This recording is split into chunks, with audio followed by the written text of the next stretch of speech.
having further conversations about it, but we're moving forward. So let's be clear about that.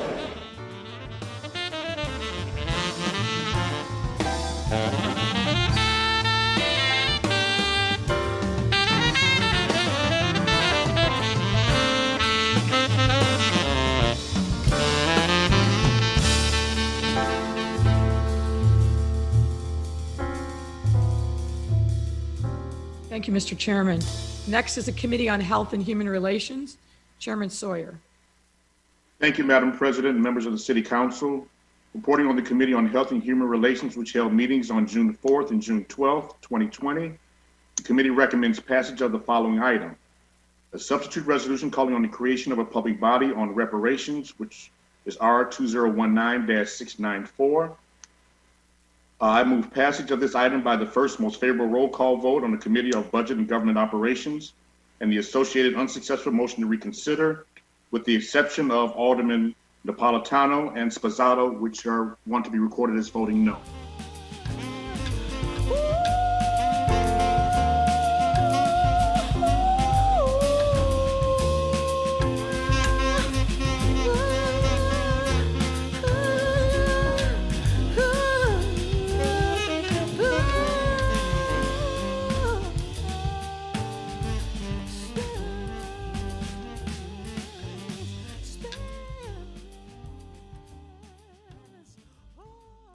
Alderman Sawyer, now, I believe you have a motion pending. That's correct, Madam President. Subject to the no votes. Hearing no objections, so ordered. That concludes my report, Madam President. First of all, we want to acknowledge Alderman Sawyer for leading this process in the City Hall. We wouldn't have gotten to this place if one alderman had not stood up and said, I will push it, and he took it, he stood up, and we are here today, and we want to acknowledge his work. Right on. Right on. Because it's about self-determination. We're not begging anybody for anything. What we're saying is this is our just due. But I'm telling you, without dollars, you're wasting my time. Without dollars, we're wasting your time too. So we had to fight every step of the way. So what I'm trying to say to you, there should be no argument about reparations. White wealth is 22 times what black wealth is. Yes. And it's going to take us 268 years to get to them, and that's assuming that they stop right here, wait for us to catch up. It's come to the front that it's not just police brutality. Exactly. It's not just health care, but it's a package deal. Yes, it is. This was intentional. And then you got our so-called elected officials that have been sitting in these positions a long time on duty, watching our people deteriorate while they sit back knowing these racially profiled laws exist, and they sit back and let it happen. We didn't get a commission. Did we get a commission? No. Then what we got to do? Get a commission. Demand. We're going to demand a commission, but until we get that commission, we're going to start our own commission. That's right. First of all, I want to say a mighty hotep, peace to everybody here, and reparations now. NCOBRA, the National Coalition of Blacks for Reparations in America, has defined reparations as a process of repairing, healing, and restoring a people injured due to their group identity and in violation of their fundamental human rights by governments, federal, state, county, local governments, corporations, and a variety of other oppressive institutions in the educational field and other fields. So that's what we're talking about. Chicago has messed over black people in this city for hundreds of years. A debt is due, so that's why we're here.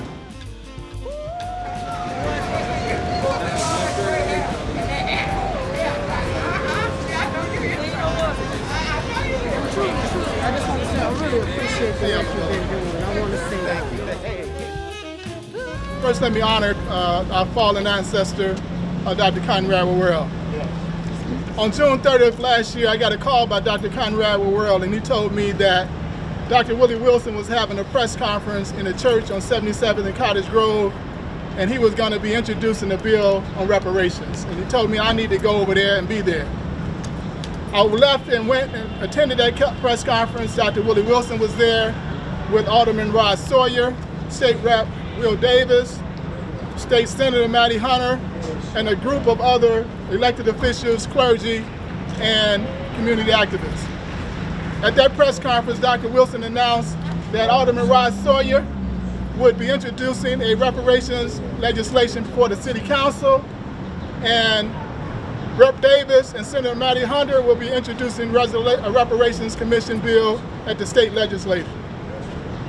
There were subsequent meetings after that initial press conference where NCOBRA went and we put our input on what was initially drafted by Commissioner Boykins, and we stated that what was initially drafted was not a reparations bill and that it needed to be altered. At that time, Alderman Sawyer, along with Dr. Willie Wilson and Commissioner Boykins, asked that NCOBRA, along with Dr. Conrad Worrell, work to present a commission bill that was in fact a reparations bill. That was submitted before the City Council in September, where the City Council agreed that it should go to the Health and Human Relations Commission to draft the ordinance. On June 4th of this year, the Health and Human Relations Commission heard testimony from Cecile Johnson, Jack McNamara, and myself, and they unanimously voted to pass the resolution for a reparations commission that we had worked on since June. So we want to acknowledge, first of all, we want to acknowledge Alderman Sawyer for leading this process. Right on. Right on, brother. Reparations, when you're dealing with reparations, the first act the state must do is acknowledge that a historical harm has been done. That's number one. That's right. So the City Council acknowledged with the passing of this resolution that a historic harm has been done to Black people in this city, and they understood that. The only solution to the disinvestment that we've had is to invest in the communities that have not. I just want to say that I am very, very happy to support your resolution. Now is an extremely important time to move forward on this measure because so much of what's occurring in this moment is tied into these historical and contemporary injustices. As we talk about reparations, and I am in full support of this bill, and I am really grateful that we are having this conversation. I urge our colleagues to honor these presentations with commitment to action and policies. We all suffer when we allow blatant institutional racism to take over this country. I hope that we can really use this tool that we have here in this committee as a way to bring together the different government bodies that should be working together at the county, at the state, at the federal level. They understood and understand that there has been crimes of the most gross violations of human rights against people of African descent in this country. That's right. In this city. That's right. That's right. The second thing a state must do when the issue of reparations come up is after they acknowledge that a historic harm has been done, they must commit to doing something about it. Exactly. We presented the commission bill to the City Council, but before it got to the City Council, the mayor introduced a substitute bill that took out the commission, took out the funding, and just left the resolution that would create a subcommittee. That's not the victory we wanted. That's what we fought for, but it's not the victory we wanted. We will move forward. That's right. NCOBRA will move forward. The city will move forward. Black Chicago will move forward with what we have. It is a commitment by this city that repair must take place. That's right. And we're going to push it as far as we can, and still we will not give up on the commission. We have not said, we have not settled. Reparations now. Not reparations now. So we have a subcommittee.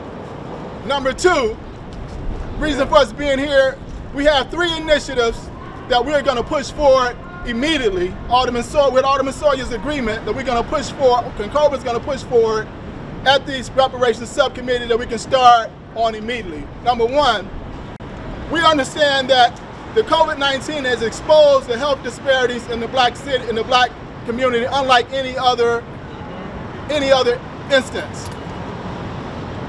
Everybody's talking about the pre-existing illnesses that the Black community has that COVID-19 has attacked. But no one's talking about the historical trauma that has damaged our genes, that science is saying has damaged our genes, has damaged our telomeres, the epigenome and the telomeres on our genes, which weakens our immune system, which causes us to prematurely age, which makes us susceptible, as my brother said, to all of these diseases to occur later in life. That's right. So the first thing we want to do is compile all of the research out there on epigenetic injury, epigenetic inheritance, condense it into one document with recommendations, and then we want a citywide awareness program. We want literature on buses, we want literature on trains, we want literature mailed out to our people's houses. We want animated cartoons created so our people will know what we must do to counteract the effects of this historical trauma that has us injured and has us susceptible to COVID-19 and all type of premature deaths, diabetes, heart attacks, strokes, etc. that we're experiencing in our community. That's number one. Number two that we're going to start right now, and I'm going to have Dr. Frazier come up, is the PTAC. Dr. Frazier, can you explain that? Yes, okay, so the PTAC, and I'm going to ask Reverend Moore to come up with us because it's important for us to understand that we have been done a great injustice. We're going to take it across the street. Can you hold that? We're going to take it across. Let me know when you're ready. We're rolling. Okay. So right now I want to reintroduce Dr. Frazier and Brother Moore. Reverend Moore, who's going to talk about our second reparation initiative that we're going to start right now since we have a reparations subcommittee. Dr. Frazier, exactly. Reverend Moore. So the point is that we need a PTAC, something of the procurement and the training and all of the necessary things for our black community. We do not have that. All of the other communities have PTACs. We have many businesses that do not have a place to go because we do not have the funding and we have been refused the funding. So a part of this reparations component is the funding has to be put into these viable businesses, these viable entities, so that we can be self-sustaining, because it's about self-determination. We're not begging anybody for anything. What we're saying is this is our just due. A PTAC is a system that already exists that we could take advantage of. However, we cannot do it from my house. We cannot do it from your house. Right. The bottom line is, I don't care how much we talk about this, that, and the other. We'll be here the next 50 years doing the same identical thing without a headquarters. That's right. Without a place, so that whatever we do, we build on a foundation. Where's all the research been done all these years on us? Exactly. You don't have it. There are those who make plenty of money off of research. Now it's time to go to work. If you are divided, you cannot succeed. You cannot. That's right. Divided, you cannot succeed. Everybody have a gift. Everybody have an idea what needs to be done, what should be done. My belief is you should be a part of the PTAC situation so that you can do your part. That's right. You got to have lawyers, CPA, project managers, architects, engineers. You need everybody to manage your situation. Excuse me. So that we can get it done. But we know we have a governor who is in office, who has said that it's being very hard being black in America. And we know that there's legislation that's put out there where the state rep, LaShawn Ford, has said, and he's called upon us, he's said to the governor, he's requested or he's made a call for the rapid relief funds. The rapid relief. So I just want to put that out there as well. Thank you very much. Sure. So the third initiative that we're going to begin right now, in addition to the issue around our health, the issue around the PTAC, is the slavery disclosure ordinance. Yes. Yeah. Now, right now in America, you have corporations who are out of their free will are beginning to put money into the black community. There's corporations in this city that not only should be doing that, but they also have a tie to the historical harms of our people, either through enslavement or through Jim Crow segregation. That's right, these banks. We have these banks. We have a law that's been on the books for almost 20 years that this city government has not enforced. That's right. It's the Chicago Slavery Disclosure Ordinance. Right. If one of the things we're going to do is bring the procurement officers before the subcommittee and have them present to us those reports, those entities that are doing business with the city, who have not reported, who have not given a report in the past, that's going to be mandatory. Yes. So those are the three initiatives Yes. we're going to begin Yes. right now. We're going to enforce the slave disclosure ordinance. We're going to set up resources to be directed to a PTAC. Yes. And we're going to get the awareness, the health and information awareness to our people that we need so we can stop being so sick. Exactly. Yes, yes, yes, yes. The third thing we're here for is to make a demand to this mayor. Yes. That's right. That's right. This mayor has to explain to the black community Yes. why she opposes repair and healing of the black community. That's no one else. That's right. She would not be in the office if it wasn't for the black vote. That's right. The black community got a right to demand to know why she opposed repair and healing for our people. The day that they had the city council vote, this is what the Human Rights Rapporteur of Racism had to say in a United Nations conference. The very same day that they voted for the Reparations Commission or resolution.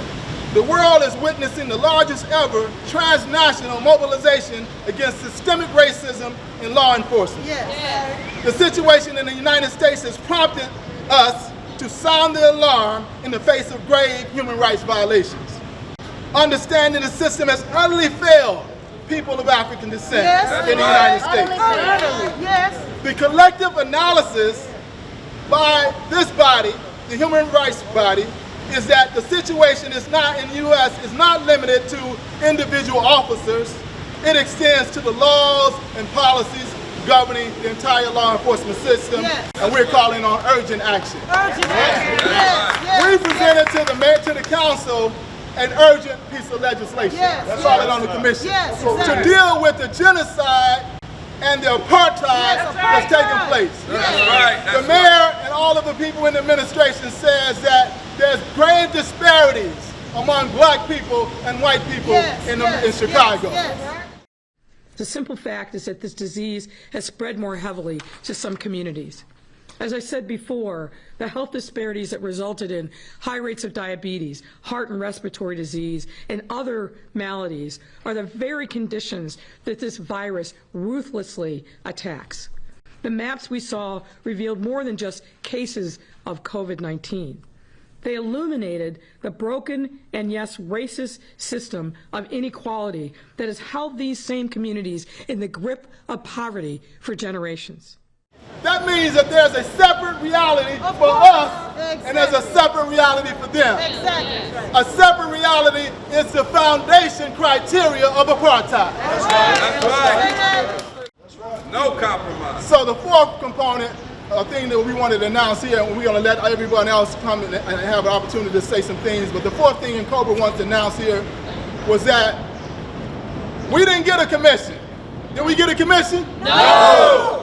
Then what we got to do? Get a commission. Demand. We're going to demand a commission, but until we get that commission, we're going to start our own commission. That's right. We're going to have a Chicago People's Reparations Commission.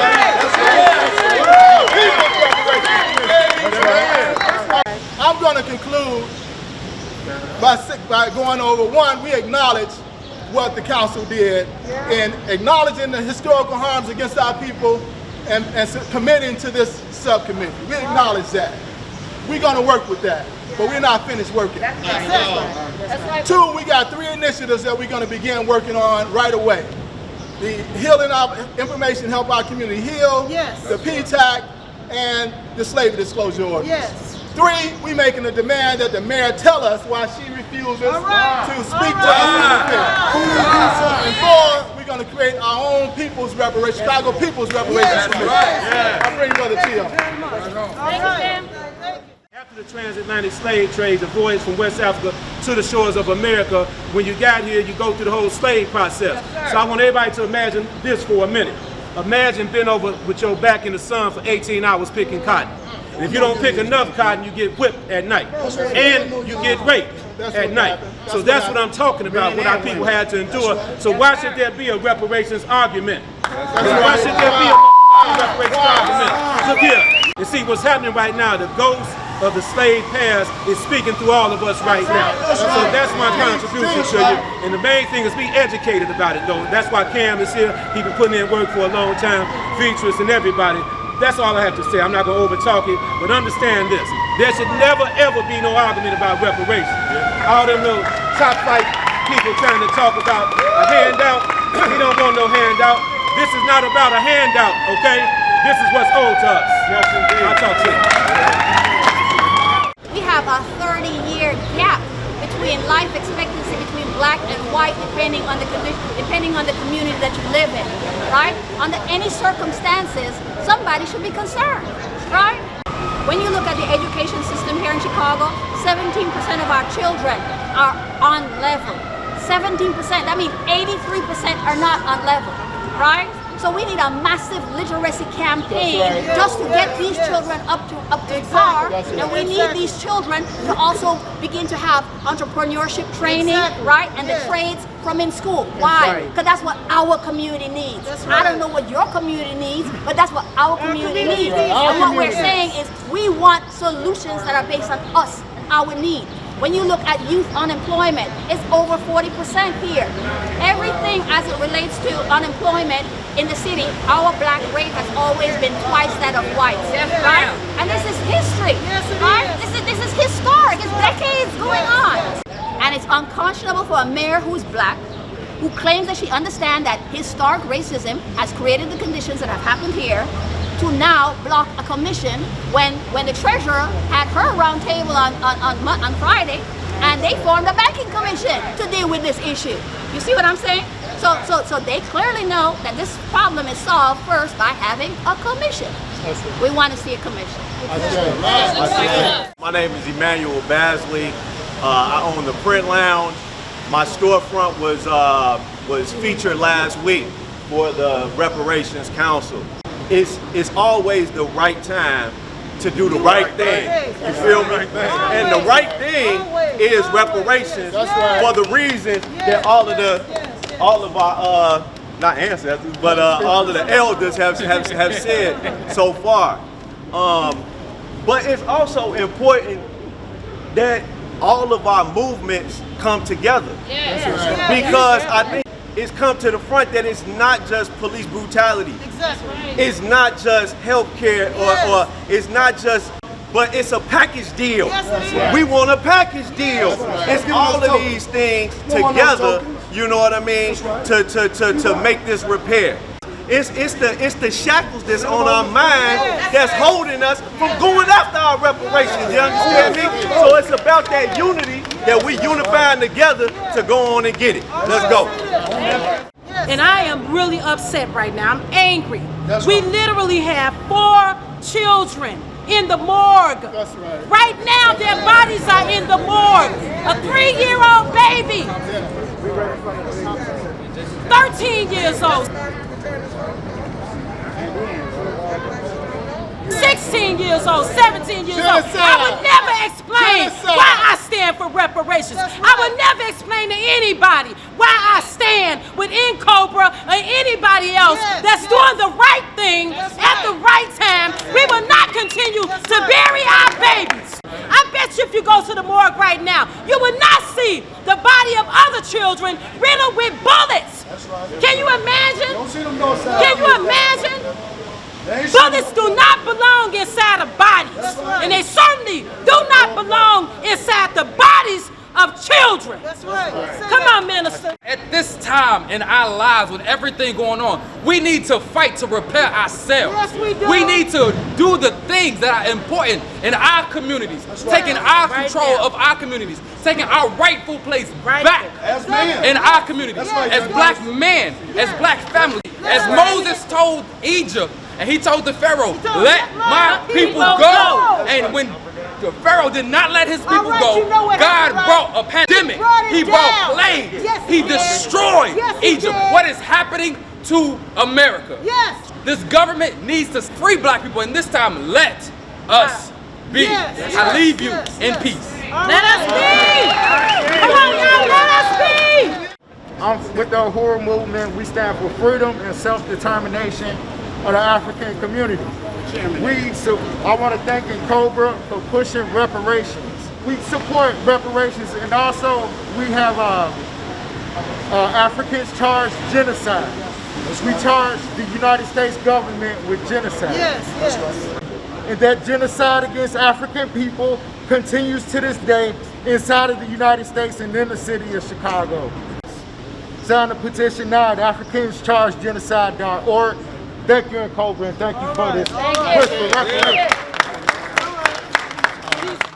Right here, I have a letter and a petition, and J.B. Pritzker carbon copy went to the mayor and also to the president of the Cook County Board to say, hey, look, if you can build a hospital with your National Guards in a week and then decide to tear it down, you can build up the south side and the west side in 90 days. If you don't, you got the money, and if you don't have the will, then you go too. It is not, we cannot continue with these symbolic gestures. I'm here to stand with the NCOBRA movement and the rest of the descendants of formerly enslaved peoples born in the United States of America here in Chicago to call for reparations and to also call for international support in the preservation of our human rights and also our civic and political rights. We're not asking for anything unprecedented. We've taken the steps that are due. We're asking for international support. That's right. We're not going to ask much longer. That's right. That's right. Why they specifically killing our men and our women? What is that all about? They want to stop you from emerging to be that black leader, to stand up and be accounted for our people. You young men, take your rightful position as a man, and you, as a woman, stand up and be the leader for our people. That's why they murdering you. That's why they blowing your brains out. Now ain't the time for, I'm in this religion, that faith, I believe in this, that's over with. We're in some terrible times now. I was born and raised in this city, and I witnessed and I watched how the Tales of Two Cities tore down my community. That's right. I watched how the white man brought pills, buttons into our communities and gave them for free to our black men. I watched how they brought guns and gave it to them to protect themselves. I watched how they systematically set it up for us to fight amongst each other like savages for the survival of the fittest. I watched how they prostituted our women, how they incarcerated our men, how they left my household a single mother with 6 children to fend for ourselves because a lot of our fathers were locked up, incarcerated, on drugs, on the street. That's what they did. Thinking pimping was the way to go. And then you have our young black boys watching them, thinking that that's the way of life. This was not a mistake. This was intentional. Yes, I'm a mad black woman. Take a good look at me. I have every reason in the world to be mad. I'm mad at racism. Come on, big That's right. I'm mad. I'm mad at apartheid. I am mad at genocide. I'm mad. I'm a big mama. I have 2 grandchildren. I have adult children. And I'm mad. I'm mad, Mayor Lightfoot. We want our original resolution. And for all black people who are against reparations, you're the problem. Reparations now. Reparations now. Reparations now. So again, NCOBRA want to thank all of the community groups that came out today. Again, we came out to let our community know what our response was, and our response is to the reparations subcommittee that the City Council passed on June 17th of last week. Our action today is a precursor to the continued action that's going to come forward. That's right. We are motivated, we are fired up, and we say reparations now. Reparations now.